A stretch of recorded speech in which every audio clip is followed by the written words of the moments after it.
On Global TV News Prime, Tinubu mounts ex-Labour leader Chiroma. Expedite action on petitions against indicted public officials. CSO urged the reps. Federal fake degrees. Federal government awaits probe report. Threatens corporate arrest. At the foreign scene, Senegal president names opposition leader Sonko as the prime minister. Violent outrage over Israel's strike on World Central Kitchen staff in Gaza. Other sports fans express concern as 14 Falcons hit camp for South Africa clash. Hello and welcome to all the viewers in Nigeria and around the world to News Prime on Global TV. We're live in the nation's capital, Abuja. I'm Edikan Michael. President Bola Tinubu has sent his deepest condolences to the family of Comrade Ali Chiroma over the passing of the elder statesman. Comrade Chiroma was former president of the Nigerian Labour Congress and had had various positions within the trade union hierarchy. The president, in a statement by his spokesman, Ajuri Galileo, sympathized with the Chiroma family, the organized Labour community, and everyone impacted by the painful loss. President Bola Tinubu Wednesday passed the Students' Loans Access to Higher Education Act to repeal and reenactment Bill 2024 into law. This comes after separate considerations by both the Senate and the House of Representatives of the report of the Committee on Tertiary Institutions and Third Fund. And now the federal government and the International Criminal Police Organization have commenced the process of extraditing Binance chief Nadeem Anjarwalla, who escaped from detention on March 22. Security agencies had in February arrested Anjarwalla and Telegram, two executives of the cryptocurrency firm Binance Holdings Limited, over alleged money laundering. They were detained in safe house in Abuja on the order of the National Security Advisor, Nuhu Ribadu. Among other charges, the firm and the two executives were arraigned for 35,400 money laundering at the Federal High Court in Abuja. Now, the Federal High Court in Abuja has ordered the detention of the Nigerian accused of being a member of the Islamic State in Iraq and Syria, Emmanuel Osase, for 60 days. The trial judge Inyang Ekwo gave the order following a motion exported filed by the Department of State Services. At the proceedings, the applicant counsel told the court that the matter was brought pursuant to Section 66(1) of the Terrorism Prevention and Prohibition Act 2022. He prayed the court for an order enabling the applicant to detain the respondent for 60 days pending the conclusion of the investigation. The Minister of Education, Professor Tahir Mamman, says that security agencies will go after individuals with fake university certificates in the country. According to the minister, the individuals will be tracked after the committee set up by the federal government to investigate the activities of university certificate racketeers in the country submit its report. The federal government had set up an inter-ministerial investigative committee on degree certificate mailing to probe the activities of certificate racketeers following an investigative report which exposed the activities of degree mails on the Benin Republic. And now the Kwara State Commander of the National Drug Law Enforcement Agency, Bashir Ibrahim, has noted that due to their vulnerability, youth now glamorize illicit use of drugs. Ibrahim promised to make the anti-narcotic agency more visible in sporting events as a way to control drug trafficking. Its addition was born out of recent challenges faced in policing drug traffickers in the state. He also revealed a grim scenario in drug law enforcement in the state, saying that the use and supply of a synthetic cannabis, the modified form of Indian hemp, is now prevalent among drug abusers. Now, the Federal Capital Territory Police Command capped suspected kidnappers' hideout and the route in the hills and bushes surrounding Akpori settlement in Abuja. The command's public relations officer, SP Josephine Ade, disclosed this in a statement. The statement reads that the operatives of the FCT command, led by the Commissioner of Police, CP Bennett Igwe, stormed the hills and thick bushes surrounding Zone A and B of Akpori settlement and the environment on April 1st, 2024. At about 11 a.m. to place some security measures in the area, as it's perceived to be kidnappers' route and criminal hideout.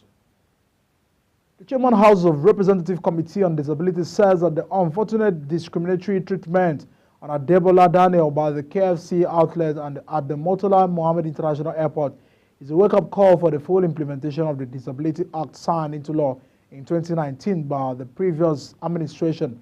Fauzia Lukman has the details. Daniel, a wheelchair user, faced humiliation when he was refused entry into the KFC outlet when the manager wrote no wheelchairs allowed. This treatment, according to him, is unacceptable and goes against the principle of inclusivity and respect, and it is a violation against the Disability Act. Committee has already sent out invitations to KFC. We're in touch with Mr. Adebola Daniel.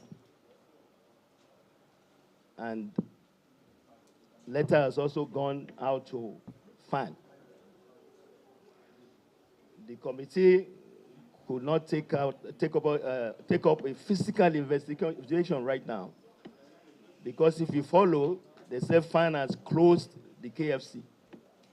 So even if we want to do a surprise oversight, which is allowed, we can't go inside there. And we also found out that the DG actually was also not around, because it's a holiday period. So yes is the answer. There will be investigation, but the investigation will follow house rules. On investigation, this is what we have done on the investigation. We've gone to the floor to move the motions for the whole House to give us the authority to investigate compliance. While commending the Speaker of the House for establishing the Committee on Disability, Honorable Bashir Daudu also commended the speed with which government intervened in resolving the dispute between Daniel and KFC, while assuring that the committee will work assiduously through its oversight functions with all relevant agencies to ensure that the Disability Act is fully implemented in the country. Section 1 of the law, prohibition of discrimination and awareness programs. In subsection 1, it said, and I quote, "A person with disability shall not be discriminated against on the ground of his disability by any person or institution in any manner or circumstance." If you go to section 2, which is just the two sections I will mention, because I would like to get a few questions from you. In section 2, a person with disability has the right to access the physical environment and buildings on an equal basis with others. He says the focus is on enhancing the lives of persons with disabilities and preventing incidents such as what happened to the likes of Daniels through robust implementation of the Disability Act. Fauzia Lukman, Global TV News. Now, the Private Telecommunications and Communications Senior Staff Association of Nigeria has declared an indefinite strike effective at midnight on Thursday, April 4, 2024. The union said that the decision was deemed necessary due to the relentless anti-labor practices against field engineers perpetrated by the subcontractors.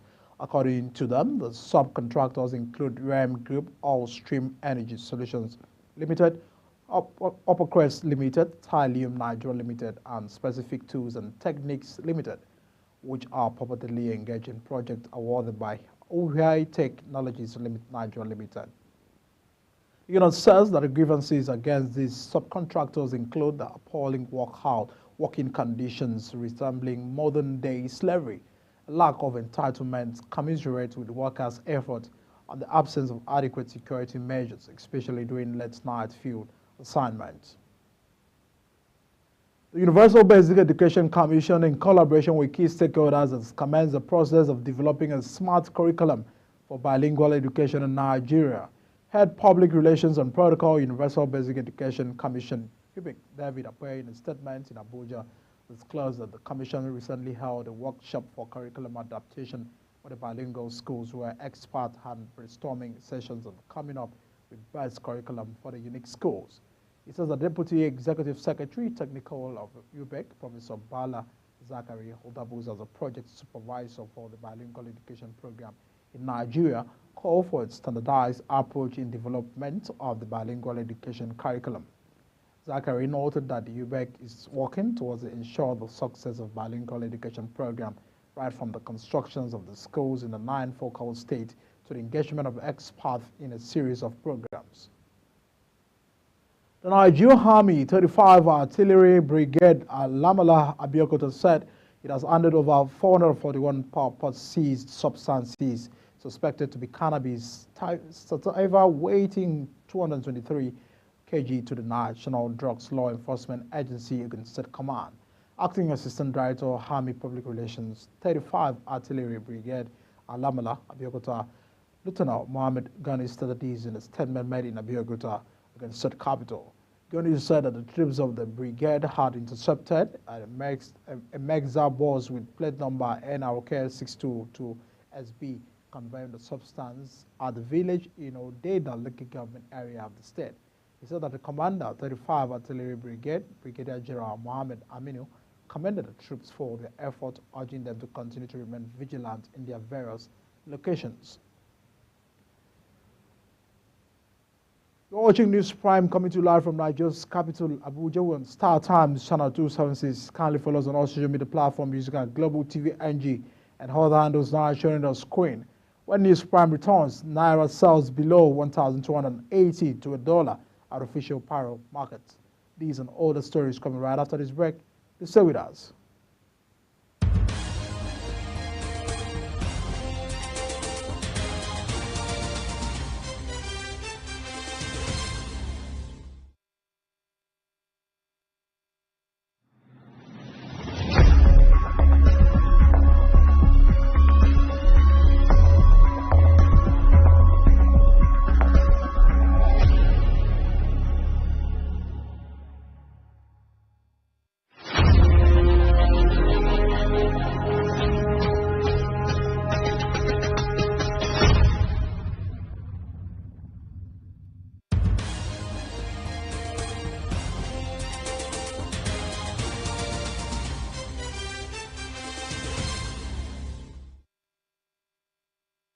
This is Global Television bringing live broadcasts of News Prime. Many times for stay with us.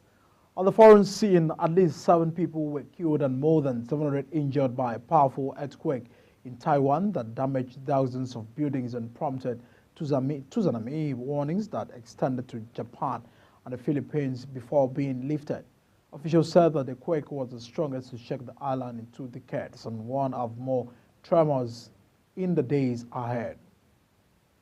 United States President Joe Biden has condemned Israel's killing of 7 humanitarian aid workers in Gaza, saying it was outrage and heartbroken, accused Israel of not doing enough to protect aid workers.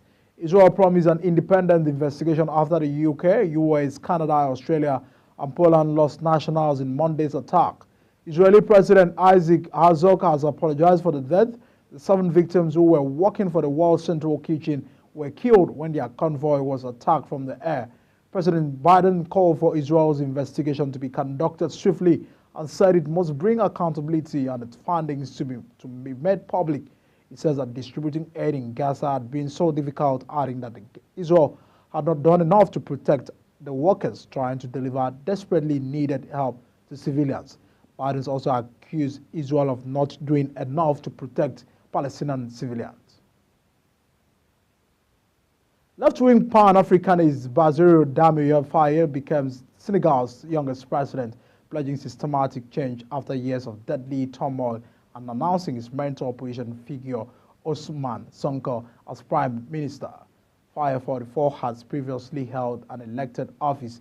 He swept to a first-round victory and a promise of radical reforms just 10 days after being released from prison. He took the presidential oath in front of hundreds of officials and several African heads of state at an exhibition center in the new town of Daminado near Dakar. He then returned to the capital with his motorcade greeted by hundreds of jubilant residents who lined the roads leading to the presidential palace. And in business, the Naira began the new month on a bullish note, appreciating to about 1,278.58 against the United States dollar from 1,309.39 per dollar recorded last week. This indicates an increase of 30.81 Naira at the close of trading activity according to the data from FMDQ Securities. The indicative exchange rate for the Nigerian Autonomous Foreign Exchange Market closing below the 1,300 ceiling market, the first instance since January 26th of this month.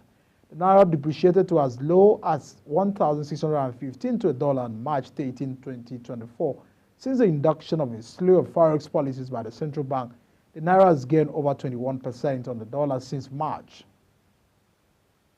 Now, the Nigeria Customs Service says it has generated over 1.3 trillion Naira in the first quarter of 2024.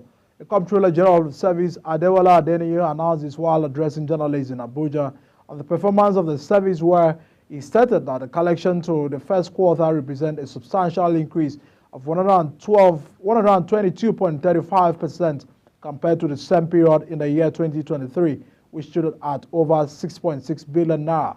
Kiko Lemokere was there for Global TV News. Of Customs rules out that month-by-month analysis further illustrates the service growth trajectory, saying that in January 2024, revenue collection surged by 95.60%, reaching over 390.824 billion naira from over 199.809 billion naira recorded in January 2023.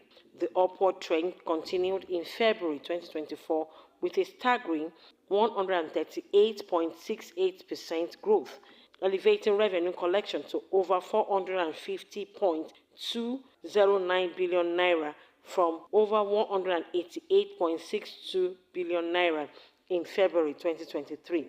By March 2024, the revenue collected by NCS revenue grew by 132.76% from over 217.66 billion naira to over 506.642 billion naira. Relates this to federal government's annual revenue target of 5.07 trillion for the NCS in 2024. The target translates to a monthly revenue target of 423 billion. We are pleased to report an average monthly revenue growth by 6.2% over the set monthly target and a cumulative revenue collection of 18.6% equivalent to 78,675,608,972.75 over and above a target of 1.2 trillion for the first quarter.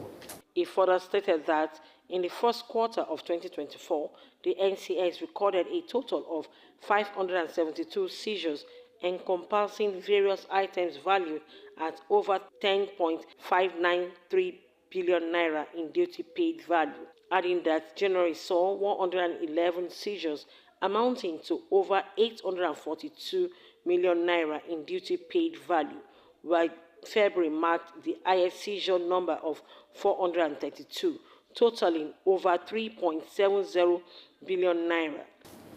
As usual, rice constituted about 40% of the seizures, followed by petroleum products at 25%, with motor vehicles and textile accounting for 9% and 6% of the seizures, respectively. During this same period, Customs detained 22 suspects, and appropriate legal measures are being taken in accordance with the Nigerian Customs Service Act 2023. The Customs chiefs further reels out some of the challenges encountered during the quarter under review. He says these challenges encompasses issues related to non-compliance with regulations, infrastructure limitation, and a notable decline in cargo, evidenced by 4.89% decrease in the volume of transactions handled. He added that the exchange rate utilized by Customs in the clearance of goods via the Nigerian Integrated Information System is based on the rates determined by Central Bank of Nigeria. In lieu of this, he says the NCS is gearing up to launch the NCS Custom Analytical Laboratory, a critical measure set to take effect in second and third quarter 2024, a specialized facility equipped and advanced analytical instruments and techniques for scientific analysis of goods and materials. In addition to that, significant fluctuations in exchange rates applied in the customs clearance of consignments posed considerable difficulties to our operations.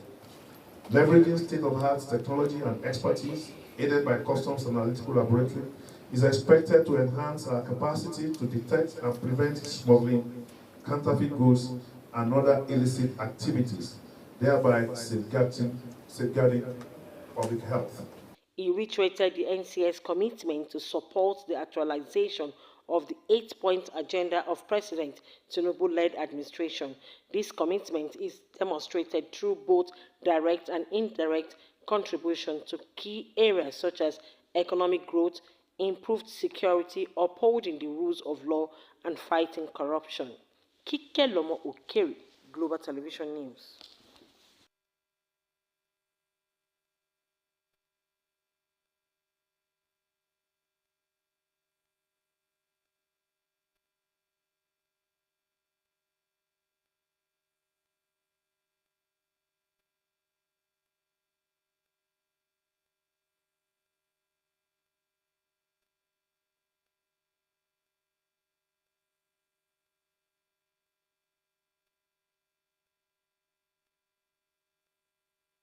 Nigerian Automotive Industry Development Plan Implementation Committee now addressed the challenge of reliance on imported vehicles in the country. The Director General of the National Automotive Design and Development Council, Joseph Ozandimin, made this disclosure in a statement.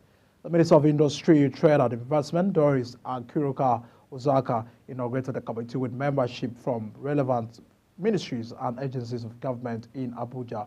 Ozandimin said that the new author policy was signed into the year 2023 with the sole aim of curtailing Nigeria's almost total dependence on import of automobiles, adding that the implementation will meet a significant proportion of demand through domestic product of vehicles and components. The Nigerian Electricity Regulatory Commission has approved an increase of electricity tariff to 225.015 to $1 a kilowatt hour from 68 naira. This is a 300% hike and takes effect from April 1st, 2024. However, it will be urban consumers, also known as Band A consumers in the country. Accordingly, power distribution companies, the schools are allowed to raise the electricity tariff to 225 per kilowatt hour from April 1st. Also, Osani clarified that the rate increase will only affect 15% of the electricity customers in the country. Osani also revealed that 15% customers consume 40% of the nation's electricity. A coalition of civil society organizations led by the Network Against Corruption and Trafficking Initiative has urged the House of Representatives Committee on Public Petitions to accelerate its effort in addressing petitions against the indicted public officials. The CSOs expressed concerns over the delayed response to petitions highlighting alleged financial infractions committed by individuals holding public office. These infractions include money laundering, corruption, abuse of office, and false asset declarations. The CSOs called on President Tinubu to build on his administration's commitment to fiscal integrity and governance accountability, but supporting legislative effort to tackle the corrupt activities undermining the government's reformative hope mantra. And no fewer than 15 universities in the United Kingdom have announced plans to sack some workers and even stop running some courses because of the sharp decline in enrollment by foreign students, including Nigerians. The sharp decline in foreign student enrollment was particularly felt at the postgraduate level. The development is also connected to the decision by the UK government to reduce international students, as some concessions given them that level had been withheld now. And also there are concerns too that the high cost of living being experienced globally may negatively affect the enrollment of foreign students at the undergraduate level. The volume of dollar traded turnover in the official Nigerian foreign exchange markets increased year on year by 95% to $12.68 billion in the first quarter of the year, and from 6.5 billion in the first quarter of 2023. The sharp increase reflects impacts of recent measures by the Central Bank of Nigeria, CBN, to liberalize the forex market and improve dollar supply into the country.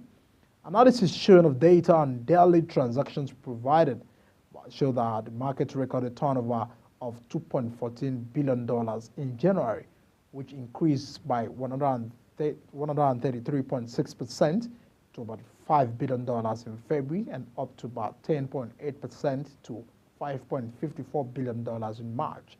Analysis of transactions in March showed that turnover stood at $296 million on the 1st of March and $1.15 billion in the second week. We'll now turn to Kikelomo Kere for more updates on business news. Hello and welcome to Business Report on Prime News. The federal government, through the Nigerian Electricity Regulatory Commission, has approved a hike in the electricity rate for consumers categorized under Band A. This is contained in a press statement by the Vice Chairman of NEC, Musiliu Hussaini. He stated that the tariff hike will result in customers paying 225 naira per kilowatt from the existing 66 naira. He mentioned that these consumers account for 15% of the 12 million electricity consumers in the nation. He further stated that due to the failure to meet the necessary electricity supply, the Commission has moved some Band A customers to Band B. He, however, says the review will not impact customers in the other bands. Nigerian crude maintained its premium status as investors and sold higher than the federal government budget benchmark on oil as oil traders eyed concern around crude and fuel supplies following Ukraine attacks and Russian refineries and the potentials for a widening of the Israel-Hamas war to more directly including Iran. Nigerian brass rivers and Koi Ibu traded close to $92 a barrel, while Brent crude traded at $89 per barrel. Nigeria Bonny Light also traded at $91.37 per barrel. Nigeria recorded extra revenue of $13.71 per barrel at the current price of $91.67 per barrel, while the country's 2024 budget was based on $77.96 per barrel and 1.78 million barrels per day. Although efforts to combat oil theft have intensified, Africa's largest economy needs to be able to fulfill its budgetary target of 1.7 million barrels per day. Additionally, with the numerous refineries set to come online this year, worries regarding the supply of feedstock for the refineries have grown over the past few months. The NGX All Share Index recorded a modest decrease, shedding 43.92 points to settle at 104,518.14 points compared to the previous close of 104,562.06 points. Market capitalization experienced a contraction of 24.83 billion naira, ending the day at 59.095 trillion naira, a slight dip from 59.121 trillion naira. Despite this, the market atmosphere remained upbeat. The Prestige and the Maybach leading 23 gainers by each surging 10% in share price. In contrast, the UACN shares declined by 9.82%, making it as one of the notable losers among 17 stocks. GT Company stood out for the monetary value of its traded shares and volume of trade, highlighting the market vibrancy with an increase in transaction of 12,925, up from 10,257 in the previous session. Kikelomo Okere, Global Television News. On the entertainment scene, Nigerian music sensation Burna Boy has clinched the title of Best African Music Artist at the 2024 iHeart Radio Music Awards held in the United States. The highly anticipated event, broadcasted live and hosted by rapper Ludacris, Burna Boy rise to the top of the African music category, marking a significant achievement in his career, adding to the Nigerian triumph. Ramos' track, Calm Down, featuring Selena Gomez, secured the title of the Best Collaboration of the Year further solidified Nigeria's presence on the international music scene. With their wins at the Hi-Hat Radio Music Awards, Burna Boy and Rema now stand alongside fellow Nigerian artists Wizkid and Tems as recipients of this esteemed accolade. Proud to his triumph at the Hi-Hat Radio Music Awards, Burna Boy had faced disappointment at several awards shows, including the BET Hip Hop Awards, Grammys, Nakimi Major Awards, and Brave Awards. Other sports, ahead of the highly anticipated clash between Nigeria and South Africa for a spot at the women's football event of the 2024 Olympics in Paris, a section of fans have expressed concerns over the Super Falcons' chances of qualifying for the event following a camp update from the team's social media handle. The two teams, arguably the best women's football squad on the African continent, will face off in a two-leg affair as the battle for one of the two tickets from Africa to the Paris 2024 Olympics women's football event. The first leg of the encounter will take place at the Morshed Abiola National Stadium, Abuja, on Friday, while the return leg is scheduled for the Loftus Versfeld Arena in Pretoria 4 days later. Turkish club have been ordered to play 6 home matches behind closed doors after violent scenes marred a league game with rivals final players last month. The country's football federation said that 2 Fenerbahce players, Dutch defender Jadin Oostwolde and goalkeeper Hifan Khan, were also fined and handed 1 match ban by the disciplinary board. Oostwolde was punished for kicking a Trabzonspor fan who had run out of the pitch with his face covered. A group of Trabzonspor fans invaded the pitch after the final whistle of the 3-2 defeat on March 17. And as we begin to wrap up the Global News Prime News, let's take a look at the top stories. Tinubu mourns ex-Labour leader Chiroma expedited actions and petitions against indicted public officials, CSO arch reps. Fake degrees. Federal government awaits probe reports, threatens culprit arrest. At the foreign scene, Senegal president names opposition leader Sonko prime minister. Biden's outrage over Israel's strike on World Central Kitchen staff in Gaza. At the sport, fans express concern as 14 Falcons hit camp for South Africa clash. And that's the package on News Prime, coming to you live from Nigeria's capital, Abuja, on Star Times Channel 276. Kindly follow us on all social media platforms using at Global TV NG and all the handles now showing the screen. I am Edikan Michael. Many thanks for watching. See you again.